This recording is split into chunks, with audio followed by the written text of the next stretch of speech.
Politikaria zara, baten pentsatu du, ez dakit, Nafarroko parlamentuko areto batean gaudela edo Espainiako senatuan? Bueno, politikara dedikatzen garenok, hainbat eta hainbat lekutan egoten gara, eta ez, hau ez da, ez Nafarroko parlamentua, ez Espainiako senatua, hau izarra eta notorioa da. Hori da, beilatoki batera etorri gara, itzordua lotu dugulako, heriotzaz mintzatzeko. Zer iruditzen zaizkizu beilatoki moderno hauek? Beilatokiak beharrezkoak dira, gizarte guztiek historian zehar beti izan dituzte euren hildakoak agurtzeko leku bereziren bat, eta hau horietako bada, eta oso ederra. Bai, oso ederra. Ederregia? Ederregia, ez, aproposa esango nukenik. Heriotzaz mintzatzeko lotu dugu itzordua, aintzat hartuz denok hiltzen garela, zote dugun gutxiegi hitz egiten heriotzaz, Koldo? Gizakumeok gauza garrantzitsuenetaz oso gutxi mintzatzen hori gara. Heriotzaz hitz egiteko lotu dugu itzordua zurekin, politikaria ez ezik, medikua zarelako, bioetikan, eutanasian, heriotza duinean, espezializaturikoa, hain zuzen ere, horretan aditua. Okeraz ba naiz, bazter hauetan, Europako bioetika masterra lortzen aitzindaria izan zinen. Bai, eta dakidanez bakarra, orain arte bakarra. Orain arte bakarra. Eta Espainiako bioetika batzordeko burua izan zara, hainbat urtez, bi agintaldiz edo... 6 urtez, bai. Parlamentari aukeratu nindutenean utzi egin nuen, bai. Ez zitzaidan etikoek iruditzen lan bilak kompatibilizatzea. Bueno, dena dela, hasi nahi dugu solasaldia, hitzartua dugu solasaldia hastea, zuta bion lagun baten heriotzaz hitz eginez, Ibon Gaztanbide, Olagarro ez izenaz ezagutua Euskal Herria Irratiko teknikaria, euskaltzalea, musikazalea, blogaria, twitterlaria, zer gehituko zenuke? Zer deituko nuken? Zer gehituko zenuken? Jo, pertsona bizia zela, eta bizia maite zuela, eta bere kalparraz oso arro zegoena. Euskal Herria Irratian metxas, deitzen genuen, ezen baitetan metxas jartzen zituen horiska. Bai, egia da. Oso dotoriak, Bueno, nik Euskal Herria Irratiari adibidez, hori beti eskertuko diot, ez da, Ibon ezagutzeko aukera eman zidan Euskal Herria Irratiak. Beste gauz askoren artean hori. Eta hori niretzat oso polita izan du da, eta nire bizitzaren zati batean oso garrantzitsua. Kontua da, ezurretako minbiziak jozuela Ibon, hanka bat moztu zioten, alere segitu zuen itzaltzen, eta prozesu luze eta gogor batean joan zitzaigula, ez da? Bai, baina denbora askotan ezen itzaltzen joan, baizik eta gerantziz bizitzen. Nik horatzen naiz, nik beti neure buruari esan diot, esaten nion, niri hanka bat, berna bat moztuko balitzaeke, nahiago nukeela hil. Eta Ibon ezagutzeak, ezagutu ondoren, ideia hori guztiz baztertu dut, ez da? Iboni hanka moztu zioten, eta, ni beti gogoan izango dut, egunero jaisten itzen ikustera, han rehabilitazio gelan, eta zenolako indarrez eta zenolako itxaropenaz, eta egiten zuen bere rehabilitazio ariketa guztiak. Beraz, bizitzan ere gora egin zuen, naiz eta gero noski, bai. Berriro txakalaldia, baina egia da lanera ere itzuli zen, eta horri bilizen alabarekin denbora gehiago zorionez gozatzen, ura azten ikusten. Kontua da, metastasiak sortu zitzaizkiola, piriketan, burmuinean, zer esatera zen da? Esan behar nizun, alabaren itxaropenak ere bizitzen lagundu egin zuela. Neoatzen naiz, askotan esaten zila, Koldo, baina nire alaba ezagutzeko aukera izango dut. Askotan esaten zian, ez dut horrela jarraitu nahi, baina alaba ezagutu nahi dut, beso artean euki. Eta hori ere lortu zuen. Bai, lortu zuen, eta ikusi zuen azten, denbora batez... Disfrutatu zuen. Disfrutatu zuen, haizean, bizia baitzen eta baita. Oso bizia eta oso maitagarria. Atzera bueltarik etzegoela bagenekielarik egun batean etxera gonbidatu ninduen. Eta horre eman genuen ordu mordoa, izketan, negarrez, barrez, eta gogoan dut bere irribarre mehar eta gaizto horrekin alako baten esan ziala, sekulako, bueno, ez, egiazki esan zuen, kristoren badak biraua dela, baina, tira, zilegi bekit testualki aipatzea, kristoren amorrua ematen dit mundua guztea Bartzinaren gobernua erortzen ikusi gabe. Eta oso argizekoan, hau zen, 2014ko abendua, eta Bartzinaren gobernua erori zen 2015ko maiatzean, gutxi falta zen, eta oso argi zeukan eroriko zela. Bai, hala da. Neri, bueno, noski, adarra jotzen zian pila bat, ez da aldaketaren asuntuarekin, bera etzen nire taldearen oso aldekoa, eta beti adarra jotzen zian. Pixka bai, zen egot, kontua zen zirikatzailea zela guziekin. Hori da, bai. Baina bai, eta nik uste dut, hori, poz hori ez zuela izan. Baina itxaropentsu hil zen, alde horretatik bentsat. Solasaldi hartan, esan zidan, ospitalean ikaragarri lagundu zenula. Hizketaldi handana izan zenuten, maiz deitzen zintuen, maiz joaten zinen haren gelara, nolako hizketaldiak ziren horiek? Lehen esan dugu gizakumeok gauza garrantzitsuetaz ez dugula gehiegi hitz egiten, ez da?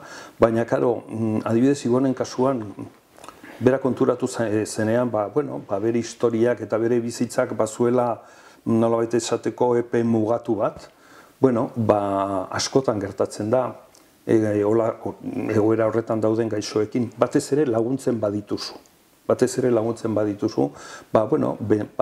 Barru-barruko eta benetazko kezkak, beldurrak, ilusioak,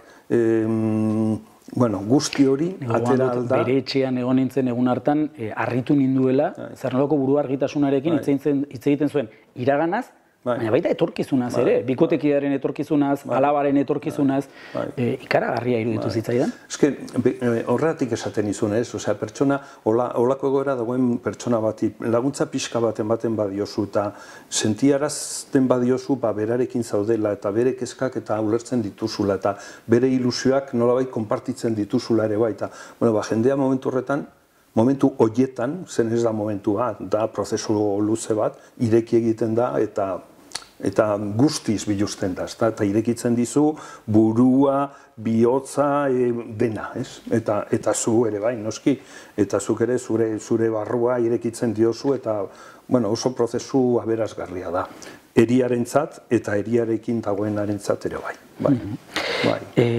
Esan dugu metastasiak eduki zituela, burmuinean, biriketan, berriro ospitaleratu zuten, eta 2014ko abenduaren 28an, 29an zendu zen, ostut 28an esan ziela gertukoei, aski zela, ezin zuela gehiago, zu inguruan zinen, nolako prozesua izan zen. Telefonoz deitu ninduen, ni bilera batetan nengoen, eta hori izan nion, Ibon, bildutanago, bilera bokatzen denean, bertaratuko naiz, eta San Miguel klinikara joan nintzen, eta bai, berak esan zian ja, guztiz neke egina zegoela, bereak egina zuela, eta ja sedazioa nahi zuela. Horretaz ere, askotan mintzatu ginen, nolako izango zen azken pausua. Eta, sedatzea erabaki genuen, bere aman zegoen, bere bikotekidea ere bai, eta ni neu, eta, sedazioari ekin genion, eta egia esan oso polita, oso aberasgarria izan zen. Polita... oso maitagarria. Bai, zalantza izpiri gabe.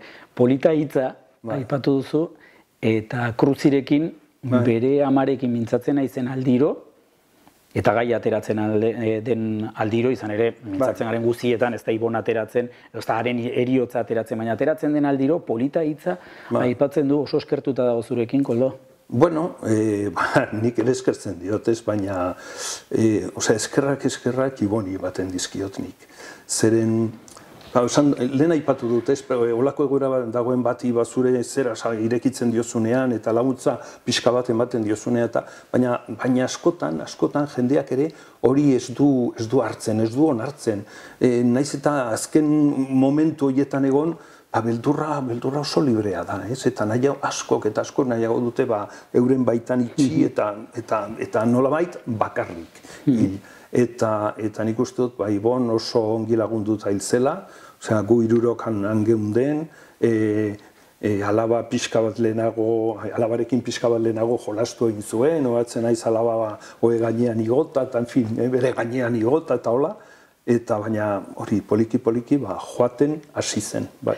Eta oso lo zoragarri batean, bai. Kasu horretan, biztanda Ibonentzat abantaia izan zela, zu laguna izatea, baina zuretzako sedazioa nolabait agintzea, horrek esan nahi duenarekin, aintzat hartuz lagun bat dela, zaila da, ez da zaila, nik uste dut oso eskertzekoa dela, baina niri adibidez, uste dut oso zaila, oso gogorra egin elitzaidak edala, alere. Claro, a ber, ni medikua naiz, profesionalki intensibotan egiten dut lan, egiten nuen lan, eta holako prozedurak egitera, nolabait ohituta nengoen eta ohituta nago, ezta?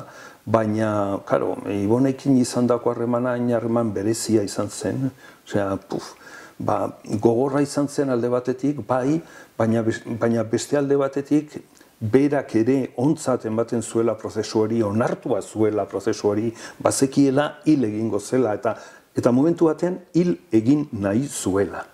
Ni goratzen naiz, galdetu niola, bueno, deitu dituzu, agortu nahi zenituen guztiak, deitu dituzu, gorrotatzen dituzula, pertsona guztiak, esan diezu, egin duzu, egin behar zenuen guztia, eta bai, bale, orduan, sedazioa zaziko gara. Eta, bueno, lasai, bare, izan zen oso polita, oso aberasgarri, benetan. Tamalez Kruzik, Ibonen amak bazuen zerekin alderatu, izan ere hamarkada batzu lehenago, senarra hil zion minbiziak berak, eta esaten du sekulako aldea izan zela. Garai haietan, hamarkada batzu lehenago, dena izan zela iluntasuna, dela izan zela gezurra. Salbuespena da edo oroar honetan aurrera egin dugu? Ez, ikaragarria aurrera egin dugu. Eta eta guztiz ere esango nizuke oraindik pauso asko eman behar dugula aurrera. Baina gauzak aldatu dira beltzetik zuri, ez dakiz zurira, baina oso gris klaro batetara bai. Lehen paziente bati ez zitzaion esaten hil egingo zenik, ez zitzaion esango tratamendu osagarririk ez zegoela, dena ilunpean tratatzen zen. Eta Ibonekin guztiz alderantziz izango da. Ni badut, begira, gertatu zitzaidan, Ipar Ameriketatik etorri nintzenean, 91ean, han, testamentu bitala eta landu nuen, eta El Paiseko kazetari batekin oso harreman ona nuen, eta kontatu nion, hau deskubritu du, testamentu bitala, eta esan zian, ze interesgarria, eta, bueno, eta bihurtu zen testamentu bitalaren defendatzaile sutsuena. Baina bere aita gaixotu zenean, deitu ninduen, eta esan zian, Koldo, egia esan nahi diote aitari. Eta nik hori ezin dut permititu, ez? Kontraesana sortzen dira, jakina. Ez que eriotzak gure kontraesan asko hori, mai gainean jartzen dituz. Aizuta, teknikoki, zientifikoki ikuspegi mediku batetik, nola deituko zenuke Ibonekin egin zenutena? Bueno, nik sedazio terminala deituko nioke. Sedazio terminala Espainian legeztatuta dago, etikaldetik ere ez dago inolako problemarik, baina Ibonen kasuan, eta hau kontatzen dizut, lehen ere kontatu nuelako, sedazioa, zaintza aringarrietan egiten dena da, tratamendu aringarria pazientearen beharrei egokitu. Zer gertatzen da, adibidez, Ibonen kasuan, ez da, berak onartua zuen hilgo zela, berak erabaki zuen sedazioa, familia ados egon, guztiz gu berarekin geunden, eta, sedazioa jarri zioten, baina oso sedazio motela, ez? Eta nik esaten duena da, pertsona batek, bere ordua llegatu zaiola erabakitzen duenean, familia ados dagoenean, eta bar, zertarako izan paziente hori, ordu bete, 2 ordu, 3 ordu, eta familia 4 ordu, 5 ordu, 6 ordu itxoiten. Zergatik ez hartu... Sufrimendua luzatzen denena. Pazientea generalean sedatua dago eta baina senideena. Zertarako ez hartu eta azkarrago jarri. Ibon oso azkar joan zen. Bai. Itzeiten ari gara, eutanasiaren mugaz, Koldo?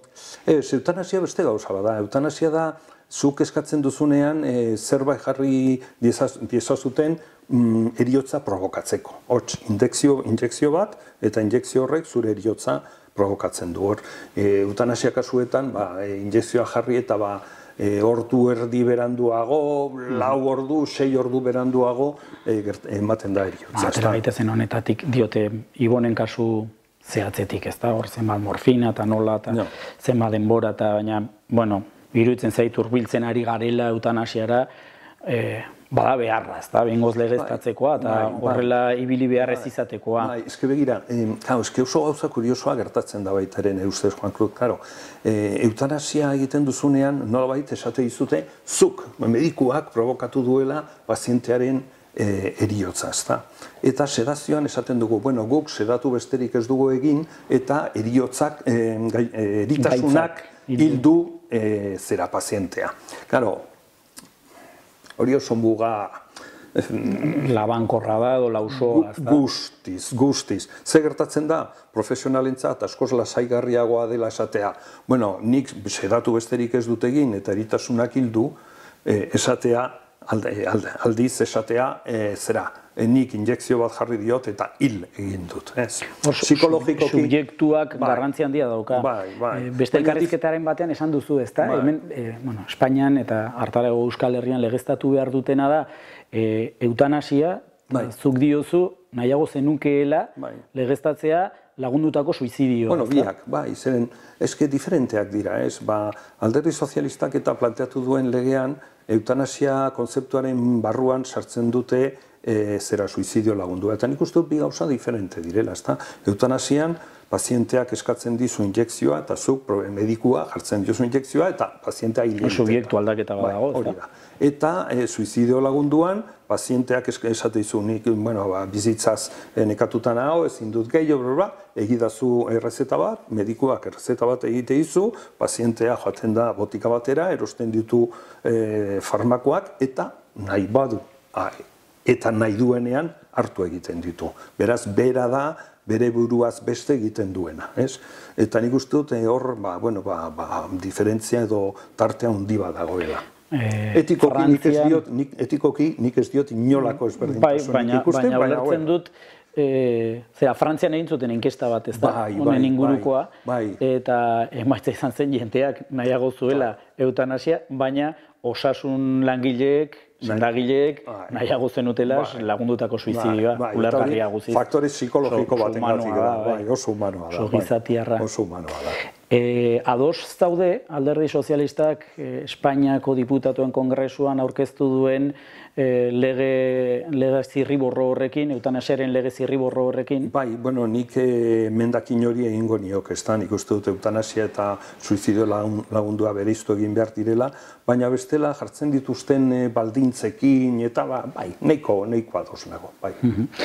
Asko laburbilduko dute, baina kontua da, gaixoak eduki behar duela gaixotasun trataezina. Esanen du, izan daiteke edo sendaezina, edo kronikoa, trataezina, derragun horrela birritan eskatu behar du, gutxinez 15 eguneko tartearekin, bi sendagilek onartu behar dute, eta gero beste batzorde batek eman behar du onespena. Batzordearena, horren beste jende sartzen denean tartean, eta beste Nafarroan konparaziora, zer nolako jendiajea, esan behar nuen, dugun sendagileen artean, ez dut komplikatu egia. Baina niretzat hori da kritikagarriena. Kritikagarriena da batzorde horren muntaketa, esan nahi dut. Pazienteak medikuarekin hitz egiten badu, eskatu egiten badu, osaezinezko eritasun bat baldin badauka, paira ezinezko sufrimentu bat, medikua konforme eta ados baldin badago, zertarako behar dugu batzorde hori. Hori da, nire ustez, legearen punturik ahulena. Baina, baita ere, nik ez dakit, hori jarriko ez balute, legeak oso ibilbide eskasa izango luke, seguruenik. Atzera botako luketela. Honako honetan, 201 tramitazioaren onarpenak, eukizuen 201 boto aldeko, okerrezpa naiz, esaten zuten urte amaierarako onartuko zela, baina orain COVID-a garrapatu du bidean, hirugarrenean bai, onartuko da, edo hemen ere bada arrisku azkenean horre tiraderan geratzekoa? Nik baietz espero dut. Nik, argi dago Alderdi Sozialista, Podemos, Esquerra Republicana, Bildu, Eusko Alderdi Jeltzalea, fin guzti horiek alde daudela, eta nik uste dut erraz aterako dela. Erraz aterako dela. Opus Deiko sendagileak aipatu ditut, zeharka bada ere, asko tokatu zaizkizu inguruan? Ez horren beste, zeren nik hospital publikoan, Nafarroako ospitalean egin dut lan beti, eta ez dutola arazo handiegirik izan. Agian, arazorik handiena... Ikasle garaietan. Ez, ikasle garaietan. Ikasle garaietan asko, bai. Ikasle garaietan, bai. Opus Deiko Unibertsitatean ikasi zenuen, eta 13 espediente zabaldu zizkizuten? 13 aldiz deitu ninduten, esanez, zera espediente bat irekiko ziatela. Ia, miraritza dio daiteke, kanporatu ez izana. Bai, egia. Baina begira, nik eta hori handia da niretzat, ni naiz medikuntza fakultatean ikasi duen bakarra, praktikak, Nafarroko klinikan, klinika universitarioan, egin ez dituen bakarra. Bai, bakarra. Moztu zaitut, kontatu bartzen nuen beste zerbait, arazo bakarra eukidut? Arazorik handiena, nik nire bizitzan, arazorik handiena, bizitza profesionalean, izan nuen, el Duque de Cadizek istripua izan zuenean, ingresatuta izan genuen, bera, dukea eta bere semea. Eta seme horri, gazteleraz, adecuación del esfuerzo terapéutico deitzen geniona. Alegin terapeutikoaren egokitzea. Bai, hori. Hotelazterrean euskaraturik. Hori da, bai. Eta tratamentua jartzeari utzi genion, eta hil egin zen, ez? Ez zuelako zentzurik, tratamendu mutilura tratatzen jarraitzeak. Eta, kendu genion tratamentua, eta hil egin zen. Eta, ez dizu kontatuko, zenolako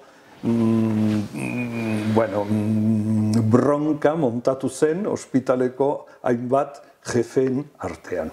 Zuzendaritzara deitu gintuzten, joan ginen, adierazpen guztiak eman genituen, gauzak argitu genituen, eta hor bukatu zen dena. Baina hori izan duzen, adibidez, Nafarroako ospitalean egin genuen esfortzu terapeutikoaren lehen zenbat lekutara iristen diren jende honen garroak edo bideak. Jangoikoaren bideak nola da, iragarri zinezkoak dira, jende hauenak ere bai.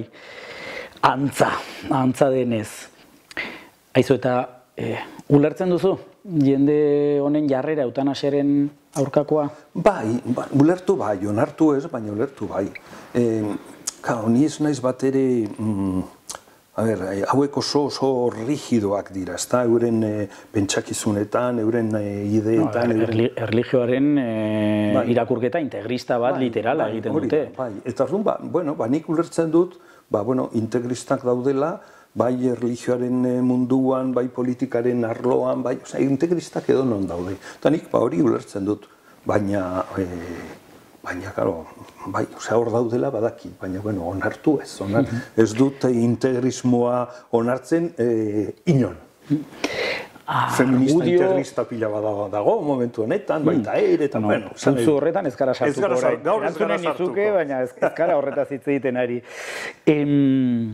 Ari ginen beste horretaz, edo beste horiez, eutanasiaren aurkako jarrerez, eta argudio religiosoak ez dituzte erabiltzen, nik esanen nuke sakonean hori dagoela nabarmenki, baina bestelako argudioak erabiltzen dituzte, eta konparaziora esaten dute txiroenek hautatuko dutela eutanasia, ikasketarik ez dutenek, emakumezkoek, eta hor, inoiz aipatu duzu, ezta? Oregonen dagoeneko urteak daramatzatela lagunduriko suizidioa legeztaturik, eta hor, datuek esatu dutela, ez dela, inondik inora. Eta ez bakarrik Oregonen, Holandan ere gauza bera gertatzen. Gerberetan, bai. Ez da egia, Suitza, Suedia, Alemania, badira hainbat lurralde, baina Oregoneko datu batzuk aipatu zenituen elkarrizketa batean irakurri duan batean. Hori gezurrutsa da, esan nahi dut. Adibidez, niri Oregoiko kasua asko gustatzen zait, uste delako oso jarraipen sakona egiten diotela prozesu guztiari, eta hor argi eta garbi agertzen da, nortzuk eskatzen duten suizidio lagundua, ze ikasketa mailak dauzkaten, ezkonduak direla gehienak, goi mailako klase batekoak, eta bar. Eta ez dela ikaragarri zabaltzen gainera, ez da? Zenbat, milatik lau oker ezpan naiz. Bai, baina pizkanaka goruz doa, ez da? Baina nik esango nuke, hasiera batean nolabait disparatu egin zen, nolabait esateko, eta goruz doa, baina oso modu lasai batean.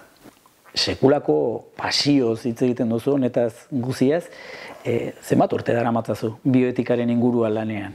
20 urte luze.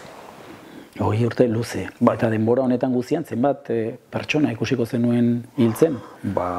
Asko, eta hiltzen laguntzen asko ere, bai. Asko eta asko. Ohitu egiten zara? Ezin zaitezke ohitu. Pertsona bakoitza pertsona diferentea da, senide bakoitzak edo senide guztiak bereziak dira baita ere, eta oso prozesua berazgarria da beti.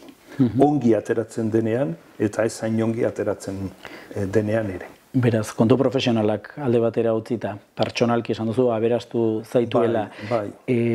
Zarreman daukazu eriotzarekin? Nola dakusazu eriotza, denok hilko gara, noiz baitere? Karo, asko zerrezagoa da bestei hiltzen laguntzea, norberaren eriotzaz pentsatzea baino. Eta nik esaten dut, ni oraindik gazte sentitzen naiz, badut etorkizun luze bat munduan, eta badakit momentu uren batean hil egingo naizela, eta niri gustatuko litzaidake hori bakean hiltzea.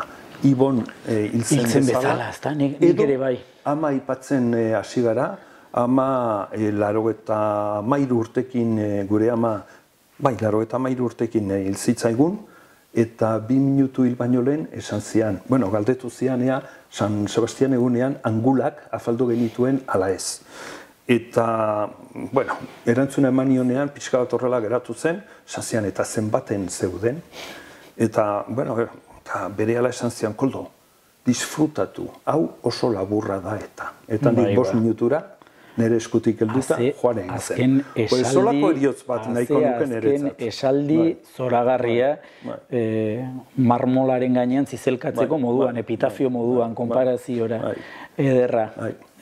Tanatorio beilatoki honetara ekarri zenuten, honetara, bai. Izarra tanatoriora.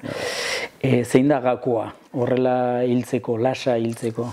Ahalik eta erasakonenean bizi, ahalik eta erasakonenean disfrutatu, eta ahal baduzu inori kalterik ez egin, eta zure helburuari eutsi. Ederki. Etimologikoki oker ez banaiz, eutanasia da, tanatos eriotza, ona, eriotz ona duina. Baina grekoek esaten zutenean euthanatos, ez ziren guk orain eutanasia adierazten duguna zera esan nahi, baizik eta euthanatos zen, gudarien eriotza Grezia edo Troia edo defendatzen hil zen. Beraz, oso ezberdin. Diosala egiteko ez dut hori erabiliko, euskara batuan eta hutsean eginen dut. Ongi bizi, Koldo, eta tenoria iristen delarik, ongi hil. Hori da, berdin. Gaurkotasuneko gaiak poltsikoan. Aldizkaria ostiralero doan eskuko telefonoan eta tabletan. Deskargatu aplikazioa. Egin txap. Irakurri, ukitu, ikusi, entzun.